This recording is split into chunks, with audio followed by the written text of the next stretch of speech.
Pulso Saludable. También nos ocupamos de tu salud mental.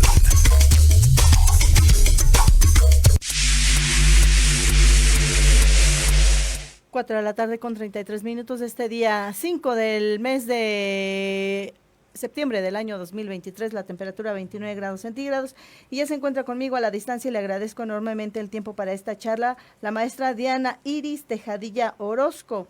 Le cuento un poco de la trayectoria profesional de esta mujer. Ella es doctoranda en alta dirección en establecimientos de salud, en centros de estudio de posgrado del Estado de México. Es maestra en ciencias neurobiología por el Instituto de Neurobiología de la Universidad Nacional Autónoma de México y licenciada en psicología fisiológica por la Facultad de Psicología de la Universidad Nacional Autónoma de México. Diplomados cualquier cantidad, neuropsicología, las 10 enfermedades neurológicas más frecuentes, retroalimentación biológica.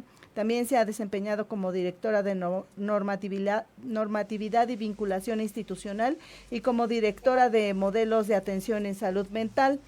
Hoy tiene una nueva encomienda y es la directora general de la Comisión Nacional de Salud Mental y Adicciones, la CONASAMA, pero ahí ella es la responsable nacional del Programa Nacional de la Prevención del Suicidio, porque el próximo día 10 de septiembre se conmemora un año más de la lucha, de la concientización, de la no estigmatización y por supuesto de hacer una labor en conjunto para evitar que un ser humano tenga una idea suicida o que consume este acto. El suicidio no es solamente de quien lo vive y lo padece y lo culmina. El suicidio, y no me dejará mentir mi queridísima Diana, es un asunto social de todos los seres humanos en todo el mundo, así es que todos estamos en la obligación de conocer un poco acerca del tema para eventualmente tener la oportunidad de poder ayudar a alguien a que no lo efectúe, muchísimo menos que lo consume. Diana, como siempre un placer, gracias por estar con nosotros en Pulso Saludable, buenas tardes.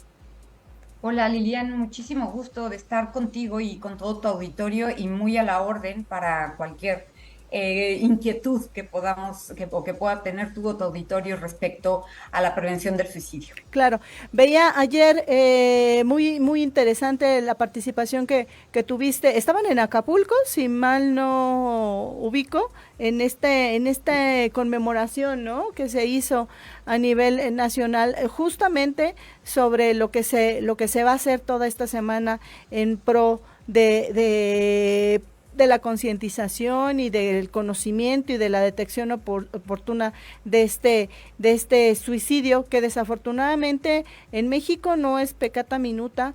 Veo con mucha preocupación que todos los días, en particular en el estado de Durango, Diana, hay alguien que está intentando y desafortunadamente alguien que lo consuma. ¿Qué está pasando en general en el país y particularmente si sabes qué es lo que está ocurriendo en Durango?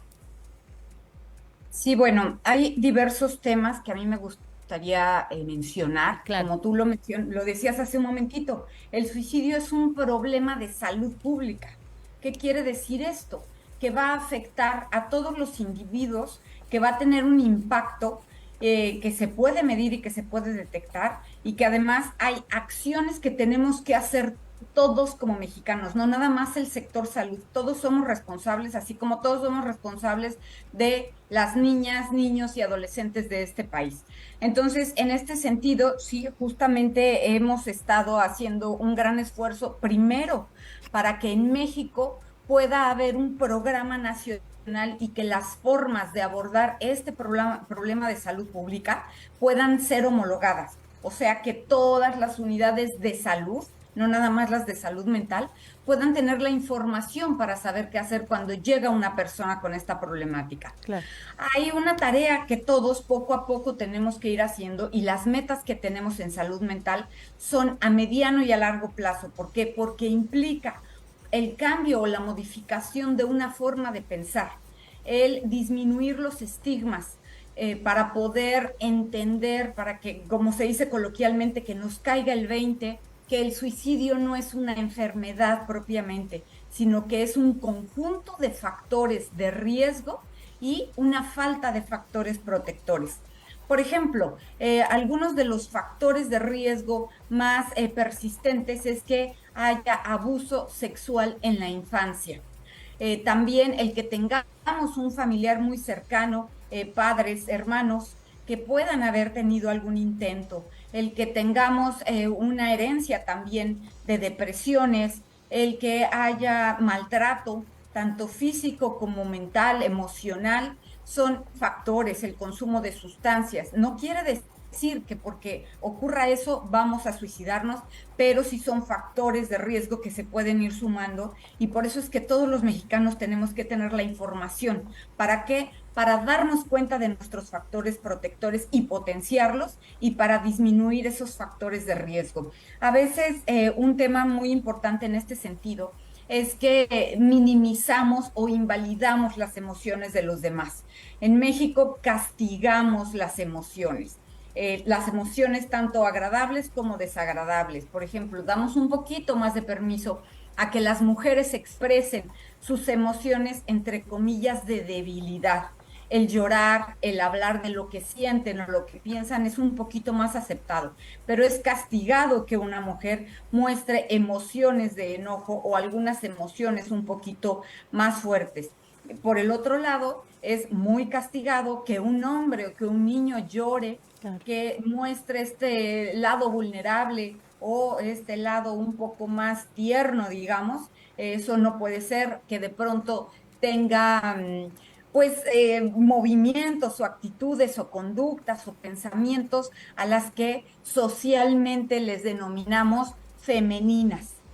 Un ejemplo claro es, vas a llorar como una niñita, ¿no? O corres como vieja. Ujú. Este tipo de comentarios están afectando muy, muy fuertemente a nuestra sociedad, empezando por los niños. El hecho de que alguien sea diferente y no lo podamos incluir por esas diferencias también es un factor de riesgo. El hecho de que un niño sea maltratado, todos somos responsables de los niños, aunque no sean nuestros hijos, y estamos obligados a cuidarlos y a ver por sus derechos. Por eso es fundamental que conozcamos todos estos factores protectores y disminuyamos los factores de riesgo. En Durango en particular, algo que quiero mencionar es que han estado trabajando muy bien todos los estados. El día de hoy podemos decir que todos los estados, los 32 estados mexicanos, trabajan con el Programa Nacional para la Prevención del Suicidio, es decir, está homologado. Y parte de estos cambios que se están haciendo es que cada estado está registrando de mejor manera los intentos de suicidio y los suicidios. Quiero mencionar aquí que el suicidio no es el objetivo a prevenir nada más, que lo que tenemos que prevenir es algo que ocurre previamente, que son las señales que nos indican que hay que prender las alertas y hacer algo. Esto es conocido como el comportamiento suicida. Son ideas, fantasías, planes o intentos con propósito de muerte que de pronto no podemos controlar, que se nos hace la visión de túnel y que creemos que esa es la única solución ante ese dolor que estamos sintiendo, porque las personas que hacen un intento de suicidio tienen en común que sienten dolor y recordemos que las vías del dolor emocional son las mismas vías que las del dolor físico. Por eso es que cuando nosotros nos hacemos conscientes de este comportamiento suicida, de que hay señales de que alguien puede estar sufriendo y que también podamos ver y podamos trabajar cuando hay comportamientos, conductas, pensamientos que no tienen un propósito de muerte, es decir, que no forman parte del comportamiento suicida, pero que sí tienen un propósito de disminuir ese dolor, de calmar de alguna manera estas sensaciones o sentimientos desagradables que estamos sintiendo. Claro. Así pues, lo que quería mencionarte es que los estados vienen haciendo un registro más confiable y de alguna manera vamos a ver un poco más claramente los diferentes casos en los diferentes estados más presentes. Se ha hecho evidente con el COVID la importancia de la salud mental y se está haciendo evidente la falta de herramientas en materia de salud en general, salud física, mental y social, para afrontar los problemas. Quiero aquí decir que los 4 principales componentes de la salud mental son el que podamos desarrollar nuestras habilidades, el que podamos hacer frente al estrés cotidiano, el que podamos ser productivos en las diferentes áreas de nuestra vida, no solo en la productiva, en la económica, y el que podamos contribuir con nuestra comunidad. Si alguno de estos 4 componentes no lo estamos llevando a cabo o está comprometido, quiere decir que nuestra salud mental y por lo tanto nuestra salud global está también comprometida. Entonces yo pediría que más allá de determinar qué es lo que está pasando en los estados como Durango, sí, pongamos el foco en qué estamos haciendo, porque las tasas de suicidio, los casos de suicidio se van a evidenciar cada vez más a partir de la implementación del programa. Aquí el punto es qué estamos haciendo para evitar no solo los suicidios, sino el comportamiento suicida y todas estas conductas autolesivas que no tienen propósito de muerte, pero que quieren controlar de alguna manera el dolor que están sintiendo las personas. Maestra, ¿y cómo es posible que ustedes a través de este programa y de su implementación, cómo es que encuentran, cómo es que dan con esto? Si bien nos decía usted que el suicidio no es el objeto a prevenir, sino más bien estos comportamientos suicidas, estos propósitos de muerte, estas ideas, ¿cómo es que se pueden acercar a estos factores protectores a los sujetos clave? ¿Cómo encontramos al sujeto clave para prevenir que tenga un intento o que culmine en un suicidio? ¿Y cómo le hacen ustedes? Bueno, primero que nada, hay señales de alerta. Si nosotros conocemos estas señales de alerta, podemos darnos cuenta que alguien pueda estar en peligro. También es importante que conozcamos los mitos en torno al suicidio. Hay muchos mitos respecto a que, por ejemplo, si hablamos de suicidio, esto va a dar ideas a los jóvenes para que lo cometan. No es así. Si hablamos de suicidio, podemos hablar de temas dolorosos, podemos establecer el diálogo, poner en la mesa los temas que de pronto puedan resultar difíciles y que de pronto podemos, como adultos, ser ignorantes. Pero aquí lo importante es que, aunque no sepamos, lo pongamos en la mesa para que entre todos, en familia, que no necesariamente tiene que ser una familia clásica del papá, la mamá y los hijos, las familias son diversas, pueden ser abuelos, pueden ser hermanos, incluso amigos, que muchas veces son más familia. Cuando hablamos en familia, en el entorno cotidiano, en el entorno de confianza, en el entorno en donde podemos ser nosotros mismos, pues ahí podemos empezar a hablar e investigar juntos acerca de estos temas. Claro. Otro tema que implica un gran mito es que una persona que tiene un intento de suicidio en realidad no lo quería hacer, no se quería morir, más bien quería llamar la atención. Pues no, sabemos que en general ocurre que cuando hay algún intento, esta persona más allá de llamar la atención, está sintiendo dolor, un dolor tan intenso que le permite ver objetivamente la vida y que cree que esa es la única solución. Tenemos que estar abiertos a poder hablar de temas difíciles, abiertos a poder buscar ayuda, abiertos a decir no lo sé, no sé cómo resolverlo, pero vamos a buscar juntos.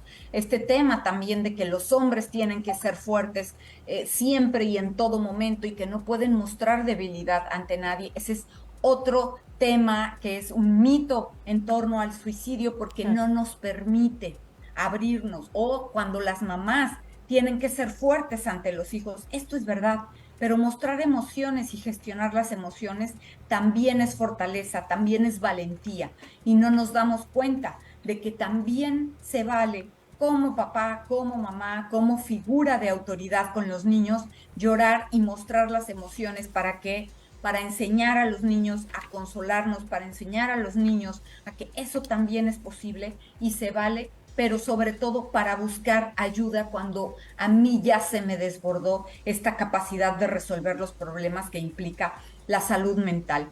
Es importante también que seamos muy conscientes de que la tasa de suicidio es más alta en nuestros jóvenes de entre 10 y 24 años, también hasta los 29, pero son nuestros niños, los prepúberes, los adolescentes y sobre todo los varones de entre 20 y 24 años quienes tienen las tasas más altas de suicidio. Estos chicos que deben de cumplir o creen que deben de cumplir las expectativas de cómo deben de ser, de cómo deben de comportarse, de qué es lo que tienen que lograr, y de pronto se encuentran en situaciones en donde no ocurre así, pues esto los lleva a tener tal presión que se les nubla la visión. Un punto importante también, Liliana, que quiero mencionar, es que todos los seres humanos somos seres biopsicosociales. ¿Esto qué quiere decir? Que cualquier situación que vivamos, ya sea positiva o negativa, por ejemplo, si me enfermo del corazón, voy a tener síntomas físicos o biológicos, pero también voy a tener síntomas mentales y eso también lo voy a reflejar en la sociedad. No lo puedo separar. Así pues, cuando hay demasiados factores de riesgo en alguna de estas tres esferas, la biológica, la mental y la social, es fundamental que yo haga uso de mis factores protectores. ¿Para qué? Para estar mejor y para contrarrestar, para dar batalla a esos factores de riesgo y que disminuyan esas probabilidades de que yo pueda presentar un pensamiento, una ideación, una fantasía, una planeación con propósito de muerte y un suicidio, por supuesto. Claro. Otro tema importante a conocer es que el principal factor de riesgo es un intento previo, no importa si fue o no muy aparatoso, pero el hecho de ya haber intentado, haber hecho algo con un propósito de muerte es un factor de riesgo que tenemos que tener en mente. Y, por ejemplo, hablar con las personas abiertamente, en confianza, decirles, no te voy a juzgar, puedes estar tranquilo de que te voy a aceptar como eres, y preguntarles así, ¿has intentado en algún momento acabar con tu vida? ¿O has pensado frecuentemente en que podrías o querrías o sería mejor que tú murieras? Generalmente las personas, cuando están en una situación así de compleja del comportamiento suicida, lo dicen, sí. Y es momento de no abandonarlos, es momento de que si no sabemos qué hacer, podamos pedir ayuda. El día de hoy existen líneas y sitios de internet que nos pueden apoyar, que nos pueden orientar para determinar cuál es la mejor acción a ejecutar. Y finalmente, cuéntenos por favor qué es lo que va a ocurrir en esta semana rápidamente, y va a haber una carrera, tengo entendido. Exactamente, toda esta semana ya se empezaron a transmitir algunos temas relacionados con el Programa Nacional para la Prevención del Suicidio, el PRONAPS. Este es el 4º año consecutivo que llevamos a cabo esta semana conmemorativa del Día Mundial para la Prevención del Suicidio, y lo que pretendemos es que todas estas pláticas, es un evento en donde muchos expertos y muchas personas que a lo mejor no son expertas, pero que ya tienen la capacidad de implementar acciones en la comunidad, están haciendo eso, activando las comunidades, poniéndose de acuerdo con las personas dentro de su barrio, dentro de su contexto cercano, para implementar acciones y para poder organizar actividades pequeñitas que parecieran que no son salud mental, pero que son fundamentales para la salud mental. Bien. Dentro de su contexto más cercano. Tenemos el canal del Secretariado Técnico del Consejo Nacional de Salud Mental en YouTube. A través de este canal pueden ustedes seguir las transmisiones en vivo y además verlas después en algún momento, a través de las redes sociales de la Comisión Nacional contra las Adicciones y a través de las redes sociales también de los servicios de atención psiquiátrica, que cabe mencionar que ahora somos la CONASAMA, la Comisión Nacional de Salud Mental y Adicciones. Podemos tener todo este material. Y este domingo 10 de septiembre, que es el mero día en que se conmemora este Día para la Prevención del Suicidio, tenemos una carrera en las inmediaciones de la delegación de la Alcaldía Benito Juárez es una carrera de 5 kilómetros y una caminata de 3 kilómetros. Es un evento recreativo en donde lo que se pretende es hacer conciencia de por qué estoy caminando o corriendo para prevenir el suicidio. Es uno de los factores de protección más básicos, el poder hacer algo de ejercicio, aunque sea muy poquito, aunque no tengamos la ropa adecuada, podemos ya empezar a accionar nuestro cuerpo, a activarnos para disminuir esta propensión que podemos tener todos en algún momento si se suman los factores de riesgo y que tenemos que contrarrestar a través de los factores protectores, hablar con nuestros amigos, crecer y cuidar nuestras redes sociales. No me refiero al internet, sino a todos estos contactos y vínculos emocionales que tenemos con otras personas, aunque no las podamos tener de cerca. Muchas veces también el contacto físico, el tocarnos, el darnos un abrazo largo, el poder sentirnos tranquilos de ser quienes somos, el compartir actividades lúdicas como leer, como jugar, como cantar, esto nos ayuda. El utilizar un lenguaje un poquito más responsable, por ejemplo, en lugar de decir tú me haces enojar, decir yo me enojo con lo que estás diciendo. Recordemos que somos responsables de nuestros pensamientos, de nuestras emociones y de nuestras conductas como adultos, y es nuestra obligación saber regularlas y controlarlas. Muy bien. Los esperamos este domingo a las 7 de la mañana para la carrera en las inmediaciones de la Alcaldía Benito Juárez. Muy bien, como siempre muy interesante, un placer haberla escuchado de nuevo, maestra, y que sea de nueva cuenta un buen momento para reflexionar y aportarle a la sociedad y ayudar a prevenir esta idea suicida o el suicidio. Gracias, doctora, le mando un abrazo. Gracias, Lili. Gracias. Ahí la voz de la directora general de la Comisión Nacional de Salud Mental y Adicciones y responsable nacional del Programa Nacional para la Prevención del Suicidio, Diana Tejadilla. La verdad es que yo la admiro muchísimo, es una mujer que de verdad como le trabaja para el suicidio, como